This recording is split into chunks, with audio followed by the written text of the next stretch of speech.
More silly season drama. As Bottas is in search of a seat, Max Verstappen is warned about moving from Red Bull, and Oscar Piastri is in a great position after strong form. Do consider subscribing to the channel. Now let's get straight into the latest F1 news.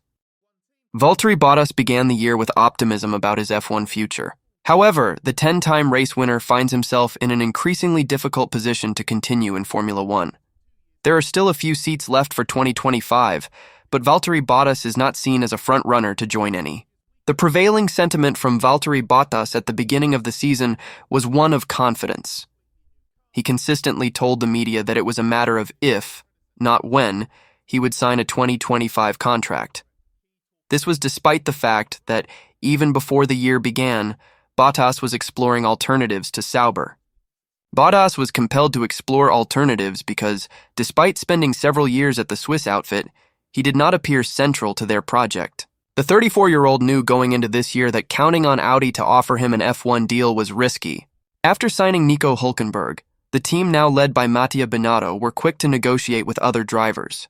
These included Sainz and Ocon, who were higher on the team's shortlist than the Finn. Even with Sauber missing out on both these targets, there has been no rush at Hinwil to retain Bottas. With Audi recently appointing Mattia Binotto to the squad, there is a change of direction in the team. Although the previous management at Sauber was not especially eager to extend Bottas's contract, there is no guarantee the former Ferrari team principal will either. Aware of this uncertainty, Valtteri Bottas outlines the challenges he expects in negotiations. "It is going to reset a bit the talks," the 34-year-old said regarding Binotto's arrival, "because we have previously been in communication with Andreas Seidel and Oliver Hoffmann, and now it's Mattia Binotto. For sure, that will change some things, so we need to speak. It's a bit of a complicated situation, but let's see." Roughly 12 months ago, reports first emerged that Sauber were uncertain about their driver lineup. At the time, it was Zhou Guanyu's future that was uncertain. Felipe Drugovich was named as an option for the Swiss team before Zhou's deal was extended. Although a Drugovich deal never materialized, these talks demonstrated the uncertainty surrounding Sauber's driver combination. Looking ahead to next year, there is no clear favorite to partner Nico Hülkenberg at the team. However, Gabriel Bortoleto has recently emerged as a contender to join the Swiss-based operation. The McLaren Jr. is performing at an exceptional level in Formula 2, even if the majority of attention in the series is currently on Kimi Antonelli. Bortoleto can be credited with a hugely impressive rookie campaign. Should he retain second place in the standings, Bortoleto will become the first rookie to finish in the top 2 in the F2 championship since Oscar Piastri. Of course, no conclusions can be reached at this stage. Valtteri Bottas is still a very experienced driver and handily outperforming his teammate in 2024. Partnering Hülkenberg with another established name could provide Audi with a very strong combination. Then again, with Hülkenberg providing such a dependable benchmark, there is room for Sauber to take a risk on a youngster. With the previous favorites to join Sauber no longer in the running, there is all to play for. Unfortunately for Bottas, this type of uncertainty is what he likely wanted to avoid at the beginning of 2024. Mercedes' Andrew Shovlin believes the tricky zero-pod concept could have been made work if approached with the team's current knowledge. Mercedes embarked on the current ground effect regulations in 2022 with an audacious zero-side pod concept that proved troublesome for the team to get on top of, resulting in a change of concept for 2024. Former technical director Mike Elliott had developed the concept for the zero-pod Mercedes, but from the get-go, Mercedes struggled with extreme levels of porpoising and bouncing that required higher ride heights to alleviate, resulting in a corresponding drop in downforce from the ground effect machine. Having toiled away for 2 seasons attempting to unlock the promising concept, Mercedes called it quits and switched to a more conventional concept for 2024. Personnel changes having occurred at the team last year, as Elliott swapped roles with Chief Technical Officer James Allison before Elliott departed the team entirely. Under Allison, now back in the technical director role he'd held between 2016 and 21, the W15's concept has resulted in a much more competitive season, with the car ending the first half of the season as the class of the field in Belgium, as George Russell and Lewis Hamilton claimed a 1-2 finish, before Russell was disqualified. Having seemingly got to grips with how to develop a competitively fast car with a wide operating window, something that has eluded Mercedes over the past 2 years, Head of trackside engineering Andrew Shovlin has said that the tricky zero-pod concept is something that could now be tackled with greater success, given the knowledge the team has gathered over the past 2 years. Yes, in the sense that if any team knew what they knew now and were able to jump back to 2021 and have another go at it, he told select media, including planetf1.com in Belgium. They would have the fastest car because every team has had to go through a significant learning phase. In that sense, we could have got those side pods to work. But despite this, Shovlin dismissed the possibility that this path is one that could be reassessed, saying the current concept and development path has yielded greater results than what the zero pod indicated. Would they have had the same performance as the current design of the car? Maybe not, he said. But the side pods weren't actually the biggest thing that was wrong with that car. There were other things that, if we were allowed to fix 2 things, probably the side pods wouldn't have been on that list. However, where we are now is clearly a more performance solution. Having spent 2022 and 23 flailing around seeking solutions for the various handling and performance issues that beleaguered the Mercedes cars, Shovlin admitted there had been some trial and error in the team's approach, particularly as unforeseen issues emerged that hadn't been spotted in the R&D phases of development. Well, there will always be an element of trial and error because Formula One cars are the product of research, and not all research proves correct, he said. You're basing it on theories around how you think the aerodynamics work, the tires work, and what's important in terms of vehicle dynamics. You're constantly trying to get your models to better reflect the car on the track. So, I think there'll always be an element of trial and error. Our issue was more that we were being caught out with problems that we hadn't anticipated well enough. That has been one of the big challenges.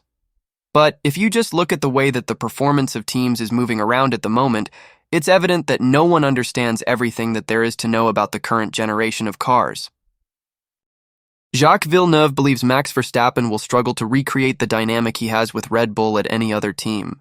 Verstappen has been speculated with a move away from Red Bull for most of this year, with the reigning world champion linked with a Mercedes switch and, more recently, the Aston Martin squad.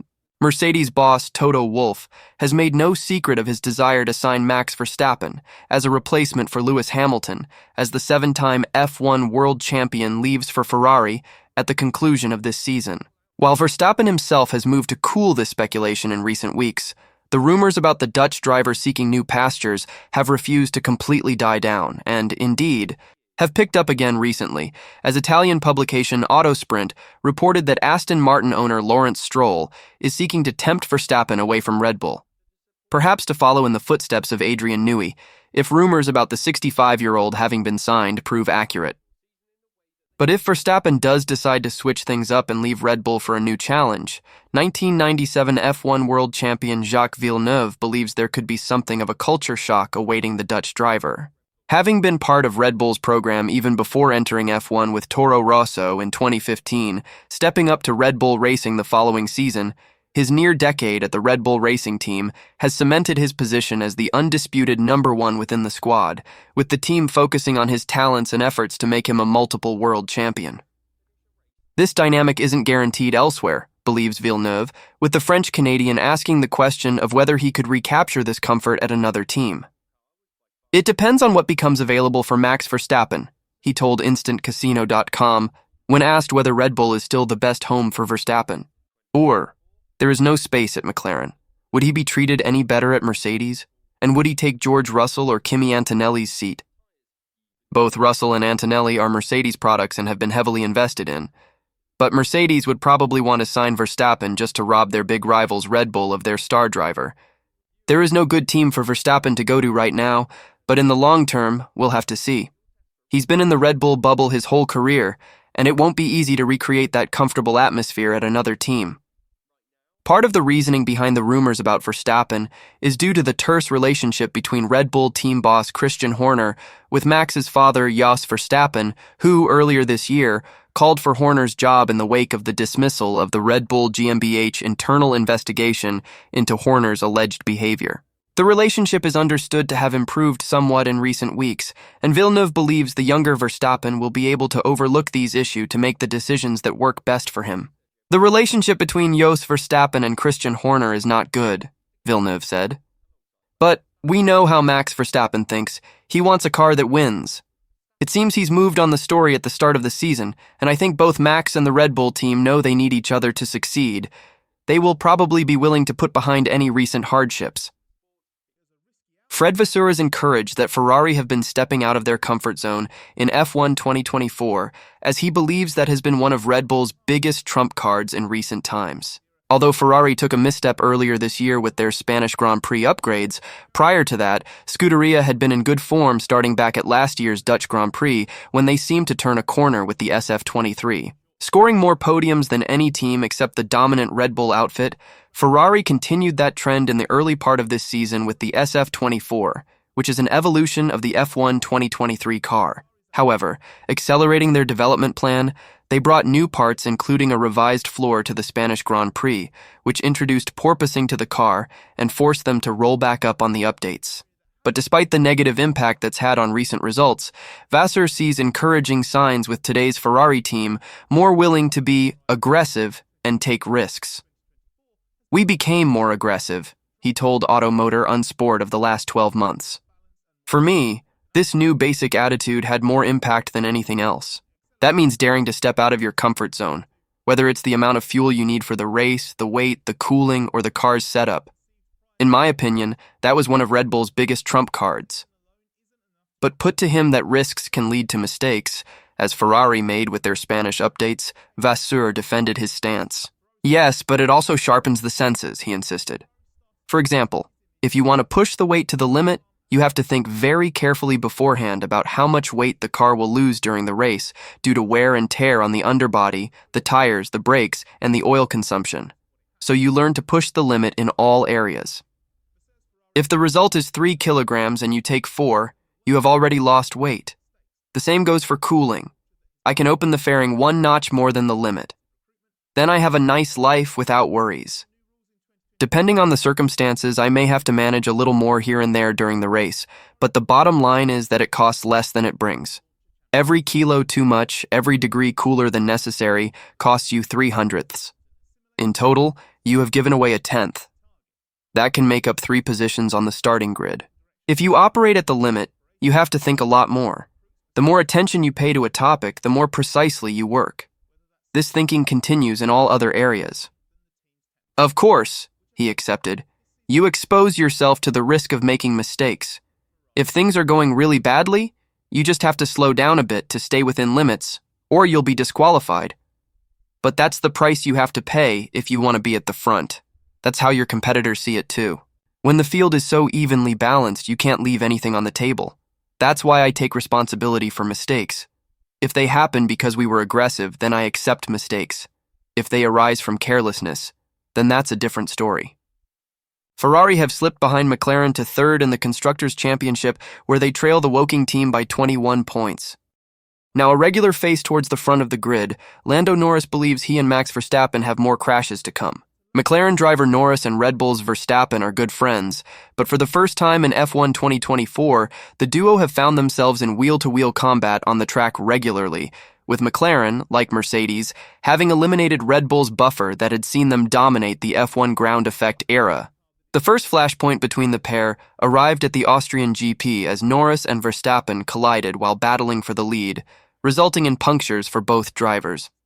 For Verstappen, he was restricted to P5, while it was race over for Norris. An initial wall of words between the two drivers would soon cool.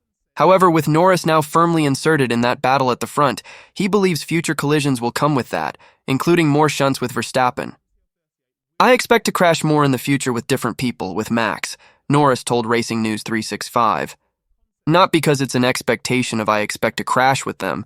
It's just those scenarios and circumstances always happen. With another 5 or 10 years in F1, you're going to have those situations at some point."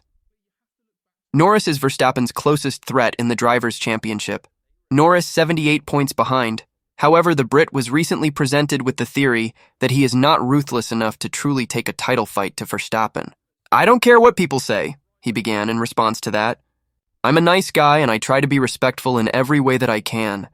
But that has absolutely zero relevance for what happens on track. As much as people want to just come up with their own thoughts and talk about these things, what happened 10 years ago and 15 and 20 years ago was completely different to now. If I want, I can be a lot more of a duck and act like an idiot, have that persona and make people think that ruthless. But I don't need to and I don't want to. I still want to make jokes, have fun, and laugh. I'm just enjoying my life, and it is as simple as that. When I put the helmet on, I will do what I have to do to win. I know what works for me, and I will stick to that. While Verstappen remains in a commanding position to make it 4 World Championship titles in a row, Red Bull face a serious threat from McLaren in the Constructors' Championship, who are now only 42 points behind with 10 rounds of the season to go. Oscar Piastri believes he is gaining momentum and has overcome areas he struggled with last season, highlighting his improvement in F1. The McLaren driver sits 4th in the Drivers' Championship and became a race winner in Hungary, where he overtook Lando Norris into the first corner in a pivotal move. Piastri has been able to match Norris for most of the season, with the exception of an early-year blip where he endured some difficulties. Since overcoming the difficulties he faced, in particular in the Spanish Grand Prix, Piastri has been a podium contender in every race. Not everything has gone his way this season. He had a strong Q3 lap in Austria deleted for track limits, but he has learnt to clean up his driving and avoid making errors in recent rounds. I think definitely the last few races have been very strong from my side, Piastri told media, including Racing News 365. I think the whole season's been pretty good. A couple of weekends in the middle of the year were a bit tricky. Japan and China mainly were pretty tough, and obviously Barcelona, but I feel like all the other races have been quite strong. Just we've had a lot of things that haven't been going our way in some ways.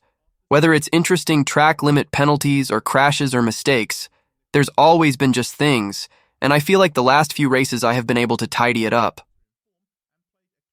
In his rookie season, qualifying performance was not a concern for the Australian driver. Piastri was immediately quick in F1, however, he often faded during races.